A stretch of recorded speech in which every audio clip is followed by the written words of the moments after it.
Vamos meditar na palavra do Senhor. Eu convido você a abrir a sua Bíblia comigo no Evangelho de João. Evangelho de João, que é o Evangelho de nosso Senhor Jesus Cristo, segundo João, capítulo 4, versículos 1 a 26. Então, irmãos, o título dessa mensagem é Jesus, a água da vida. João 4, 1 a 26. Aí na sua Bíblia aparece em negrito a mulher de Samaria. Acompanhe comigo a leitura. Diz assim: quando, pois, o Senhor veio a saber que os fariseus tinham ouvido dizer que ele, Jesus, fazia e batizava mais discípulos do que João, se bem que Jesus mesmo não batizava, e sim os seus discípulos, deixou a Judéia, retirando-se outra vez para a Galiléia. E era-lhe necessário atravessar a província de Samaria. Chegou, pois, a uma cidade samaritana chamada Sicar, perto da terra que Jacó dera a seu filho José. Estava ali a fonte de Jacó. Cansado da viagem, assentara-se Jesus junto à fonte, por volta da hora sexta. Nisto veio uma mulher samaritana tirar água. Disse-lhe Jesus: dá-me de beber.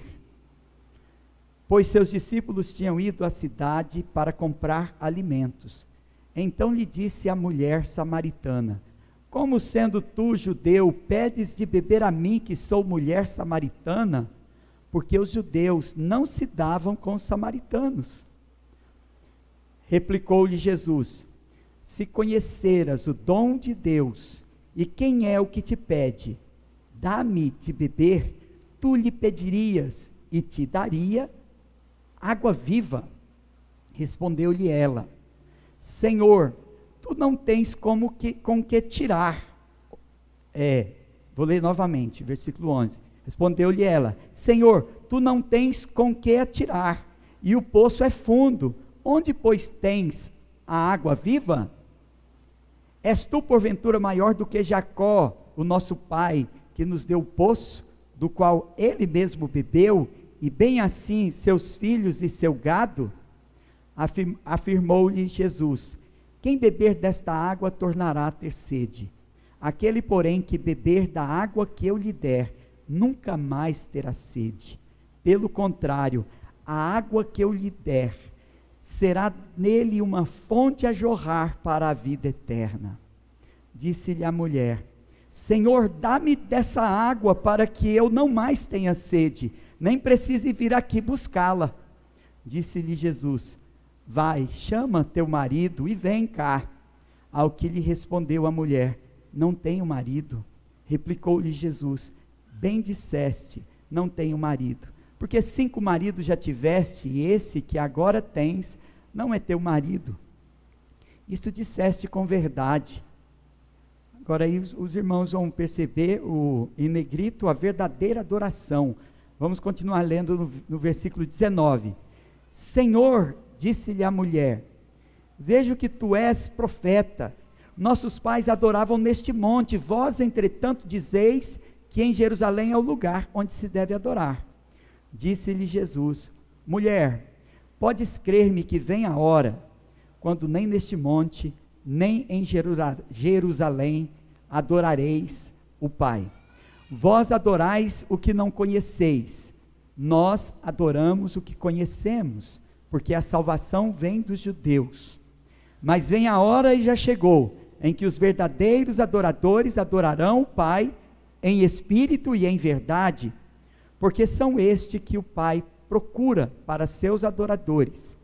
Deus é espírito, e importa que os seus adoradores o adorem em espírito e em verdade. Eu sei, respondeu a mulher, que há de vir o Messias, chamado Cristo. Quando ele vier, nos anunciará todas as coisas. Disse-lhe Jesus: eu sou, eu que falo contigo. Oremos. Senhor Deus e Pai, Deus Todo-Poderoso, obrigado, Senhor Deus, por esta revelação do Senhor a esta mulher, por este registro precioso da Tua palavra, Senhor, para falar hoje aos nossos corações. Nós, Senhor, que somos tão pecadores quanto esta mulher, e tão necessitados da água viva, Senhor Deus, o Senhor nos providenciou. Por isso nós recebemos com gratidão ao nosso Deus e pedimos que o Senhor fale a mesma palavra ao nosso coração, para produzir também os mesmos frutos que produziu nesta mulher, e também nos moradores da cidade de Sicar, em Samaria, e nos primeiros ouvintes e também leitores desta palavra.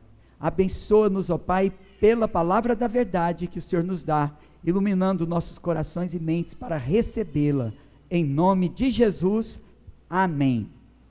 Amém. Irmãos, eu já expliquei certa vez para os irmãos a diferença de título e tema. O título é só o nome do sermão, o tema é o assunto do sermão, não é? Então o título, Jesus, a água da vida, também é obviamente que nós encontramos no texto, ele é tirado do texto que nós acabamos de ler, mas o tema é o culto bíblico e a verdadeira adoração, é um assunto pertinente no texto que nós acabamos de ler. Os judeus, eles consideravam os samaritanos um povo idólatra, embora fossem também descendentes de Abraão, e certamente de Jacó, aquele patriarca que lhes deu um poço. Queixavam-se que eles tinham corrompido o culto, a adoração ao Deus de Israel, como se eles não tivessem. Então afirmavam que o culto verdadeiro era prestado na Judéia, não em Samaria, era prestado em Jerusalém. Porém Jesus foi recebido ali, em Jerusalém, com frieza e incredulidade. No entanto, agora em Samaria, uma cidade inteira recebeu o Messias. O que ainda é mais impressionante, irmãos, Jesus só ficou ali por 2 dias, e não operou nenhum milagre. A aceitação de Jesus ali foge à lógica humana, irmãos, porque Jesus era judeu, e os judeus eram inimigos naturais dos samaritanos, e podendo ainda piorar, surge uma testemunha sem credibilidade, uma mulher de má reputação. Então, onde tinha um ambiente desfavorável e uma parceria fraca, a expectativa era de um ministério fracassado, mas aconteceu o impossível, porque a esperança estava lá, e essa esperança era Jesus.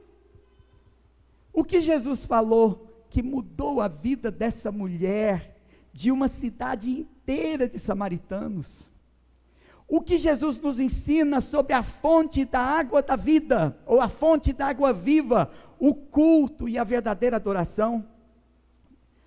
Então afirmo, irmãos, que só a adoração em espírito e em verdade pode ser oferecida a Deus. Nós vamos abordar o texto, irmãos, primeiramente, vamos verificar que Ele sabe quem somos, e apesar disso nos aceita.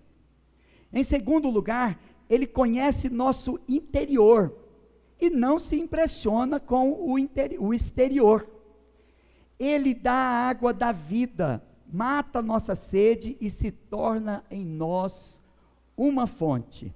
Então o destino de Jesus, irmãos, e seus discípulos era a Galileia. Primeiramente, então, vamos perceber, Ele sabe quem somos e apesar disso nos aceita. O caminho, então, para a Galileia passava por Samaria. Os discípulos de Jesus, eles tinham ido à cidade samaritana de Sicar para comprar alimentos. Eles sequer pensariam em anunciar o evangelho a uma cidade de samaritanos. Jesus ficou sozinho, junto ao poço de Jacó, que ficava então nas imediações de Sicar, mas fora da cidade. O versículo 7 nos informa que nisto veio uma mulher samaritana tirar água Disse-lhe Jesus: dá-me de beber. Então lhe disse a mulher samaritana: como sendo tu, judeu, pedes de beber a mim, que sou mulher samaritana?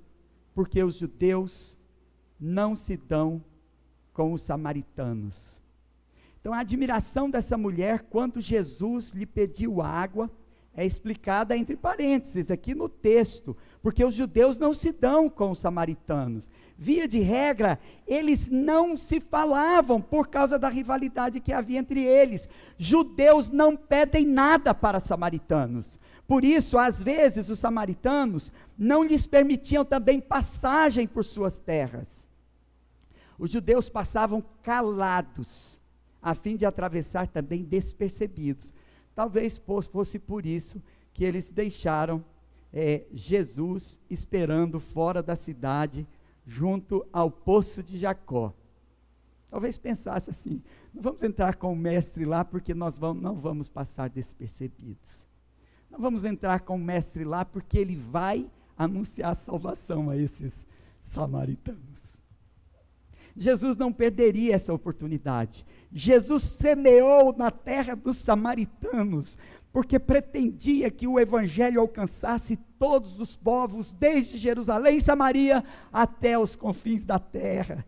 Quando essa mulher então foi tirar a água do poço de Jacó, cujo poço é um legado aos seus descendentes, disputado por judeus, cristãos e muçulmanos, até hoje a tapa, e às vezes até de forma ainda mais violenta.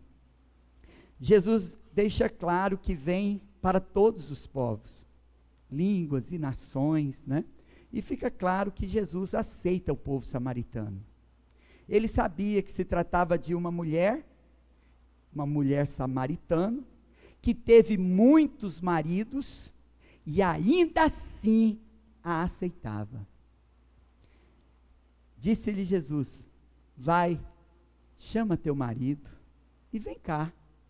Ao que lhe respondeu a mulher: não tenho marido. Replicou-lhe Jesus: bem disseste, não tenho marido, porque 5 maridos já tiveste, e esse que agora tens não é teu marido. Isto disseste com verdade. Ela ficou muito impressionada. Ela ficou muito impressionada com o fato de Jesus saber sobre ela sendo um estrangeiro. Como saberia tanto sobre ela antes de ter perguntado? Então Jesus deixa claro que a conhecia muito bem e sabia do seu passado. Ela escondia seu relacionamento de um desconhecido, o que atingiria sua reputação, mas nem por isso Jesus a rejeitava. Irmãos, Jesus revelou à mulher samaritana que ele era o Messias, e nele são aceitos todos os povos, judeus, samaritanos e todos os gentios, ou seja, não judeus da terra, podem ser reconciliados. Mas Jesus revelou a essa mulher que ele aceita divorciados, que ele aceita pessoas que têm a oportunidade de recomeços, que ele reconcilia aqueles que têm um passado, o qual não se orgulham, muito pelo contrário, trazem um coração sofrido, marcado pelo passado. Não importa quantos e quais foram os nossos pecados, Jesus Cristo nos perdoa e nos reconcilia, como escreve o profeta Isaías capítulo 1, versículo 18. Vinde, pois, e arrazoemos, diz o Senhor, ainda que os vossos pecados sejam como a escarlata, eles se tornarão brancos como a neve, ainda que sejam vermelhos como o carmesim, se tornarão como a lã. Ele te conhece, ele sabe do seu passado. Não pense no que você foi, nas suas decepções que você traz consigo, e nas decepções que você traz com os outros. Não faça mais inventário do seu passado. Não faça mais inventário dos seus fracassos. Não pense que você não pode superar tudo isso e ter o recomeço. Pense no futuro. Pense no que você pode se tornar, pois nele todos podem ser perdoados e reconciliados. Nele todos podem recomeçar. Ele sabe bem quem somos e apesar disso nos aceita. E Ele conhece nosso interior e não se impressiona com o exterior. Veja que o Senhor Jesus Cristo já havia tido os primeiros conflitos com os judeus, e ele sabia muito bem que eles se mostravam muito bem casados, eles se mostravam muito bem ornados exteriormente, eles se mostravam muito moralistas, mas eles eram podres no interior, eles eram pessoas desprezíveis. Mais adiante ele vai compará-los a sepulcro caiado, belo por fora, bem tratado, mas por dentro o que tem é rapina mesmo. No versículo 19, irmãos, diz, o Senhor disse-lhe à mulher: vejo que tu és profeta. Veja, amados irmãos, que ele conhece nosso interior e não se impressiona com o nosso passado. A mulher identificou Jesus então como um profeta, porque ele desvendou seu coração. Um profeta, então, estava diante dela, e ela trouxe uma questão sobre o lugar da verdadeira adoração que havia entre os judeus e os samaritanos. E diz assim: nossos pais adoravam neste monte, vós, entretanto, dizeis que em Jerusalém é o lugar onde se deve adorar.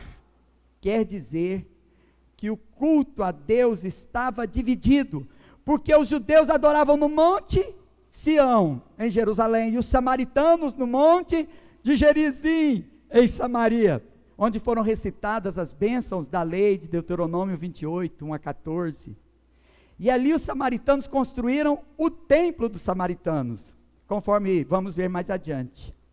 Irmãos, quer dizer que um problemão na sua mão, um problemão na sua vida, e diante daquele que pode resolver o seu problema, ela está ocupada com disputas entre irmãos, ela está preocupada com querelas de religião, querelas entre judeus e samaritanos.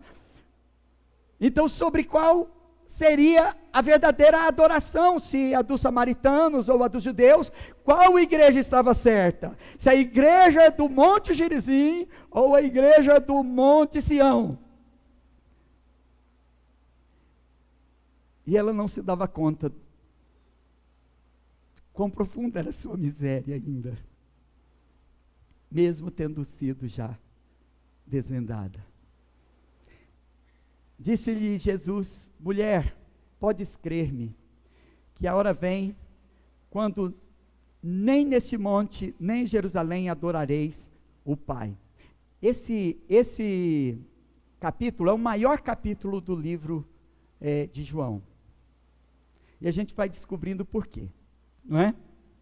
O Senhor falava da apostasia, ou abandono do culto, quando os templos ficariam vazios, quando a adoração tanto de judeus quanto de samaritanos se extinguiria.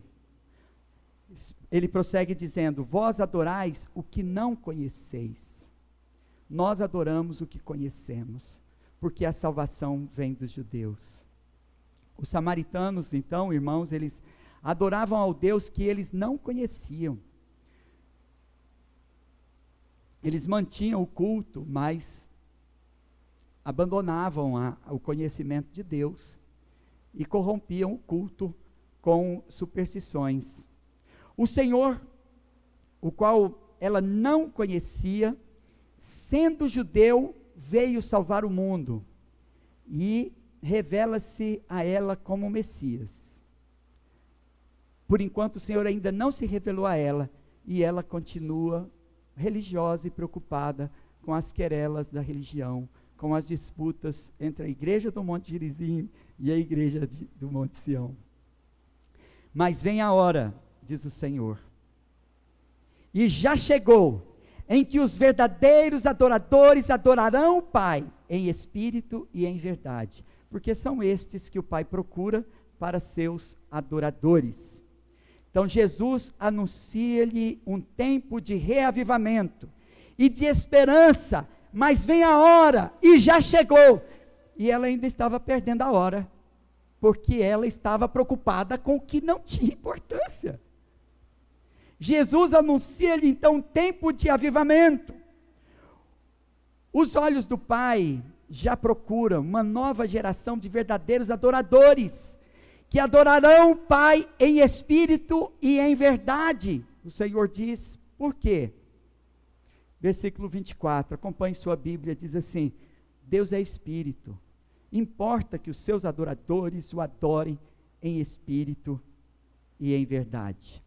O que realmente importa para Deus, que é espírito, que não sejamos carnais, que ofereçamos a Deus uma adoração em espírito e em verdade. Como é ser um adorador que adore em espírito e em verdade? O seu modo de viver adora. É como você adora a Deus em espírito e em verdade.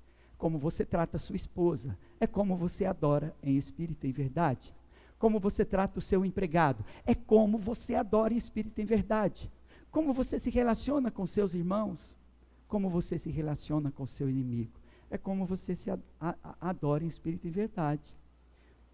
É o que confirma o verdadeiro adorador. Deus recebe o louvor de um adorador sincero, não fingido. Jesus encontrou uma mulher que sabia sobre modos e lugares de culto, mas que não cultuava. Era teoria sem prática. A adoração em espírito e em verdade é o oferecimento do nosso coração a Deus pronto e sinceramente. O culto dos verdadeiros adoradores não pode estar associado a um modo de vida carnal. Você precisa entregar o seu coração a Deus pronto e sinceramente, porque o que você oferece a Deus, se você não entregou o seu coração, Ele não recebe. Deus é espírito, não pode ser adorado de tal forma, por motivação carnal, ou adoração associada a um modo de vida carnal. Logo, não significa, irmãos, que a adoração em espírito e em verdade se define pelas expressões visíveis, pelas expressões coreográficas, tão sonoras e gestuais, que as pessoas às vezes promovem na adoração, e eu não estou entrando no mérito, eu nem creio que sejam inadequadas em algumas situações. A verdadeira adoração não se limita aos elementos exteriores do culto, lugares, utensílios, tecnologia, o rito sagrado, consagrado, irmãos, mas vidas consagradas. A adoração é recebida de vidas consagradas, e vidas não consagradas limitam o culto. A verdadeira adoração que Deus recebe não é a afirmação de uma fé com os lábios, mas de um coração que se distancia do Pai. A verdadeira adoração que Deus recebe não é a afinação dos instrumentos e da voz, mas da vida. Ele ouve nossos pensamentos, Ele ouve as intenções do nosso coração, e então, irmãos, enquanto cantamos e entoamos louvores, muitas vezes nós somos tomados por preocupações estéticas, técnicas, com a aparência exterior da nossa adoração, com o que os outros veem, e nos esquecemos de adorar. Em vez de adorar em espírito e em verdade, nós ficamos preocupados com o algoritmo. É verdade. Em vez de adorar em espírito e em verdade, nós ficamos preocupados com o que os outros estão pensando. Ora, os pensamentos que Deus tem a nosso respeito é o que realmente importa. Jeremias 29, versículo 11, o que diz? Eu é que sei que pensamentos tenho a vosso respeito, diz o Senhor, pensamentos de paz e não de mal, para vos dar o fim que desejais. Deus vê o que está além do levantar das nossas mãos. Ele sabe se nossa alma é reverente e obediente. Ele vê enquanto mudamos nossa face, fechamos nossos olhos, assim, pensativos, né? Em silêncio. Ele vê tudo que está oculto dentro de nossos corações, numa imagem nítida. Ele vê todas as nossas imaginações. Assim como Ele sabe quem somos e apesar disso nos aceita. Ele conhece nosso interior e não se impressiona com o nosso exterior. Terceiro ponto que eu anunciei aos irmãos, Ele dá água da vida, mata a nossa sede e se torna em nós uma fonte. Ora, tudo que podemos oferecer a Deus, se dele não recebemos, é inútil. A nossa criatividade, todos os nossos talentos, tudo aquilo que a gente pode ofertar a Deus pelo zelo nosso, da nossa fé e das nossas práticas religiosas, tudo isso pode ser recusado, porque essas coisas não impressionam Deus, mas aquilo que em nós se torna uma fonte, e dela procede do próprio Deus, é aceitável a Deus. Veja no versículo 10 do texto que nós acabamos de ler, de João, capítulo 4, então, versículo 10, diz: replicou-lhe Jesus: se conheceras o dom de Deus, e quem é o que te pede, dá-me de beber, tu lhe pedirias, e ele te daria água viva. Jesus está falando de si mesmo, aqui, em terceira pessoa, porque é ele quem pedia água, e ele falava desse modo, e esse modo de Jesus é para afirmar, e com a sua afirmação provocar curiosidade na mulher. No versículo 11 respondeu ela: Senhor, tu não tens como tirar a água, porque para tirar a água do fundo do poço precisava de uma corda, e ele estava ali de passagem, só aguardando, descansando, enquanto os seus discípulos foram à cidade. Então ele não tinha como tirar. O poço é fundo. Onde, pois, tem água viva? A mulher imediatamente pergunta a si mesma: quem será esse homem? Ela está curiosa. És tu, porventura, maior do que Jacó, o nosso pai, que nos deu o poço, do qual ele mesmo bebeu, e bem assim seus filhos e seu gado? Parece julgar-se, então, muito maior, né? Ela vê que este homem, junto ao poço que ela encontrara, parece julgar-se muito maior do que o patriarca Jacó, pois lhe oferece água muito superior. Veja o versículo 13, o que diz? Afirmou-lhe Jesus: quem beber desta água tornará a ter sede. Aquele, porém, que beber da água que eu lhe der, nunca mais terá sede. Pelo contrário, a água que eu lhe der será nele uma fonte a jorrar para a vida eterna. Seria mais do que um homem, simplesmente. Será divino. Ela está cheia de indagações em seu coração, porque somente Deus pode dar a água da vida. Essas questões são às vezes tratadas com indiferença, irmãos. Nós recebemos às vezes o anúncio do Evangelho e permanecemos indiferentes, porque estamos fascinados com o mundo, e elas são sobre coisas espirituais. Se somos carnais, essas coisas são desinteressantes. Tem alguma coisa mais interessante no banheiro, tem alguma coisa mais interessante nessa fonte que pode matar a sua sede agora, mas não pode matar a sua sede o quanto pode matar a sua sede, a água da vida. o seu coração em outro lugar, outras preocupações, temores. Mas a água da vida está diante de nós, como esteve diante dessa mulher. Mas essa mulher agora toma interesse pelas palavras de Cristo, pelas revelações que ele faz de si. Então no versículo 15 diz assim, disse a mulher, Senhor, dá-me dessa água para que eu não mais tenha sede, nem precisa vir aqui buscá-la. Uma água que mata a sede, definitivamente é um milagre. Saber sobre isso não é suficiente, mas crer é mais do que saber. Ela tem uma necessidade e agora ela vem a Cristo para receber a solução que precisa. Ela não bebeu água. Nós vamos chegar lá. Ela tem uma necessidade, irmãos. E não era a necessidade da carne, aquilo que estava em seu pensamento quando ela se dirigiu ao poço. A sua própria satisfação era tudo o que ela desejava. E em busca da felicidade, ela não respeitara a lei de Deus. Ela estava com a vida toda enrolada. A mulher samaritana continua sedenta e insatisfeita. Ela esteve durante muito tempo em busca da satisfação, concorrendo com outros pela felicidade.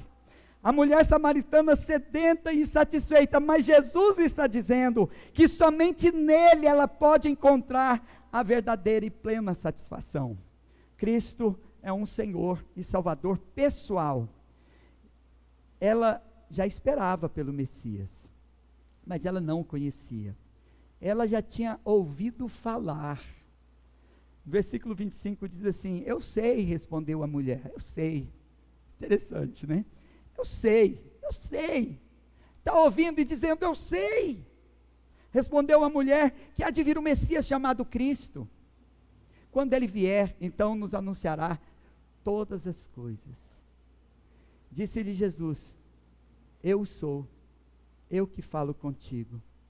Então essa longa conversa prepara a mulher para ouvir a revelação suprema. Eu sou. 6 vezes Jesus dirigiu-se a ela. E ela replicou, mas replicou tanto que nos deu o maior capítulo do livro do Evangelho de João.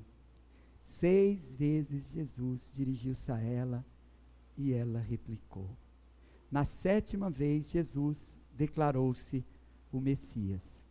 Ela não replicou, mas deixou seu cântaro e correu. Não bebeu água. Ela esqueceu. Ela desprezou as suas próprias necessidades. Aquilo que ela esteve buscando e desejava. Será este o Cristo?